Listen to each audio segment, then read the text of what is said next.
Israel saat ini sedang berada di ambang pengambilan keputusan strategis mengenai operasi militer di Gaza. Sementara itu, Hamas menunjukkan sinyal bahwa mereka masih siap melakukan manuver tak terduga, sehingga memperumit situasi dengan pendekatan baru dan menciptakan kekacauan yang semakin meluas. Meskipun Israel telah merancang strategi besar untuk menghancurkan kekuatan militer Hamas, implementasi di lapangan tetap menunjukkan tantangan yang tidak kecil. Perubahan pendekatan ini sebagian besar disebabkan oleh dinamika baru di Washington. Pemerintah Israel kini menuntut pembebasan seluruh tawanan secara bersamaan serta menyerukan demilitarisasi penuh jalur Gaza. Perwakilan khusus AS telah mendukung permintaan ini. Namun, Hamas menolaknya mentah-mentah dengan menyatakan bahwa mereka hanya akan menyelesaikan konflik setelah berdirinya negara Palestina dengan Yerusalem sebagai ibu kota mereka, bukan milik Israel. Di sisi lain, Hamas merasa mereka berhasil menjaga kondisi tawanan mereka setelah beberapa dipindahkan ke terowongan bawah tanah untuk menghindari penyelamatan oleh pasukan IDF. Video mengerikan yang diterima pada Sabtu lalu menunjukkan salah satu tawanan, Evatar David, dalam keadaan fisik yang sangat memprihatinkan hingga digambarkan sebagai kerangka hidup oleh sebagian pihak. Video ini mengguncang dunia termasuk Presiden AS Donald Trump yang menyaksikannya dan segera menyatakan bahwa sudah waktunya Israel membalas. Setelah kunjungan lapangan ke Gaza, Steve Wynkoff yaitu perwakilan khusus Amerika, mengungkapkan kepada publik saat aksi protes mingguan di Tel Aviv bahwa keputusan besar sedang dipertimbangkan. Menurutnya, Hamas tidak memenuhi janji dan malah melanjutkan propaganda melalui dukungan dari Qatar. Namun, beberapa tokoh Qatar yang terlibat dalam kampanye media pro-Hamas dikabarkan telah ditangkap oleh pasukan IDF. Sementara itu, di Lebanon ketegangan meningkat seiring diskusi internal pemerintah mengenai pelucutan senjata Hizbullah. Iran, meskipun sedang dilanda krisis ekonomi dan tekanan internasional, tetap berupaya memprovokasi konfrontasi dengan Israel. Salah satu tokoh senior Iran, Ali Larijani, bahkan diproyeksikan menjadi Kepala Dewan Keamanan Nasional yang dinilai dapat meningkatkan kemungkinan eskalasi regional. Di sisi militer, pasukan IDF dari Brigade Givati mencatat kemenangan strategis penting di bagian Gaza Utara setelah berhasil menemukan dan menghancurkan jaringan terowongan besar milik Hamas yang telah mereka cari selama 18 bulan.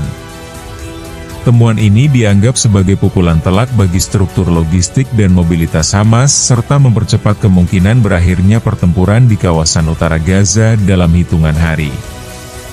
Terowongan sepanjang 1,5 km yang berhasil dihancurkan ini melintasi sejumlah area penting dari kota Gaza, hingga ke Bait Hanun dan Bait Lahia.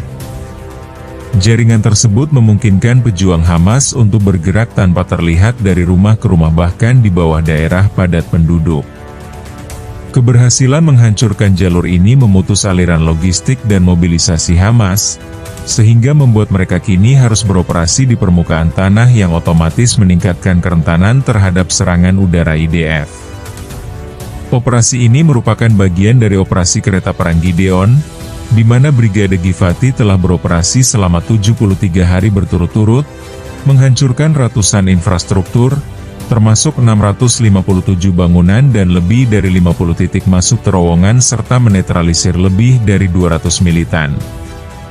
Dalam proses ini, 4 prajurit gugur dan 59 lainnya terluka serius. IDF menyebut keberhasilan ini sebagai salah satu pencapaian militer paling signifikan baik secara taktis maupun strategis sejak dimulainya konflik.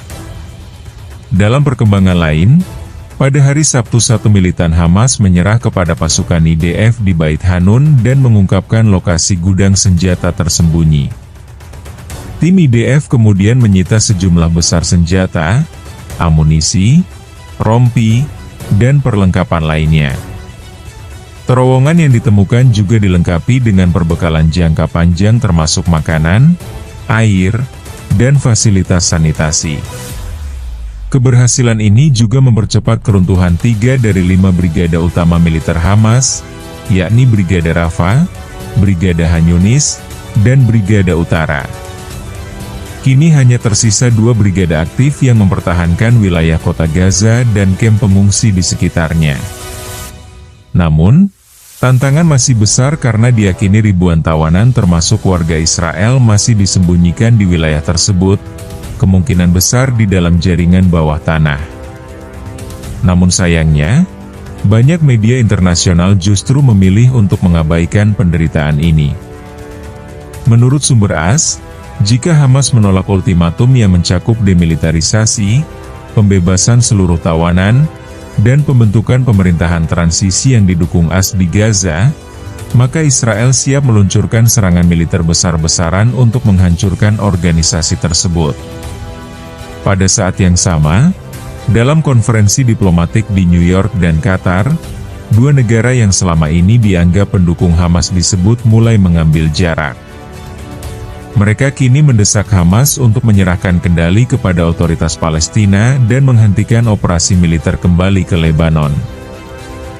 Pemerintah Lebanon kini sedang mempertimbangkan tekanan internasional untuk membubarkan kekuatan bersenjata Hizbullah dan mengembalikan kontrol penuh negara atas seluruh wilayahnya. Perancis, Arab Saudi, dan AS dikabarkan aktif mendorong proses ini. Akhir pekan lalu, delegasi khusus Amerika Serikat, Steve Witkoff, mengunjungi Israel dan langsung menuju perbatasan Gaza untuk meninjau kondisi secara langsung. Kunjungannya kemudian disusul oleh Duta Besar AS untuk Israel, Mike Huhabi. Hamas menanggapi kunjungan ini dengan merilis sebuah video mengerikan yang memperlihatkan kondisi Eviatar David, pemuda berusia 24 tahun yang ditangkap saat menghadiri festival musik Nova dan sejak saat itu ditahan di Gaza. Dalam video tersebut, Eviatar tampak sangat kurus hingga digambarkan seperti kerangka hidup. Hamas mengklaim bahwa ia diberi makanan dan minuman yang sama dengan yang dikonsumsi oleh para penculiknya. Namun, bukti dalam video justru membantah narasi itu. Seorang militan yang wajahnya tidak ditampilkan terlihat memberikan makanan kepada Eviatar. Namun kondisi tubuh militan tersebut dengan tangan dan lengan yang tampak sehat dan berisi sangat kontras dengan tubuh Eviatar yang begitu lemah. Analisis cepat mengungkapkan kontradiksi besar dalam klaim Hamas. Dalam video, Eviatar tampak menerima sepotong kecil makanan dan mengaku harus menunggu 2 hari untuk mendapatkan makanan berikutnya. Dia menjelaskan menu yang diberikan berupa lentil, biji-bijian, dan bahkan beberapa hari tanpa makanan sama sekali. Sementara itu, Talsam dan Omar Wankir, 2 santri yang pernah ditahan bersama Eviatar serta teman mereka, Gigil Boadalal, mengkonfirmasi bahwa para militan Hamas memiliki akses penuh ke makanan melimpah. Shaw menyebutkan bahwa hanya beberapa meter dari sel, pintu besi memisahkan mereka dari para militan yang hidup nyaman dengan persediaan daging, sayur, ikan, dan buah-buahan. Semuanya dicuri dari bantuan kemanusiaan yang sebenarnya ditujukan untuk warga Palestina. Menurut Shom, ini adalah bentuk kekejaman yang sengaja dipertontonkan oleh Hamas demi propaganda. Saat ini, Eviatar berada dalam kondisi kritis dengan penurunan berat badan mencapai 40 hingga 50 kg. Sam yakin bahwa Eviatar tidak akan bertahan lama jika tidak segera diberikan makanan dan perawatan medis. Bahkan dia menderita penyakit kekurangan vitamin E, penyakit yang hampir tidak pernah terdengar lagi di dunia barat selama 2 abad terakhir. Sementara itu, Presiden Donald Trump setelah menonton video tersebut dikabarkan marah besar. Ia berjanji akan menuntut pertanggungjawaban Hamas dan mendesak pembebasan segera para sandera.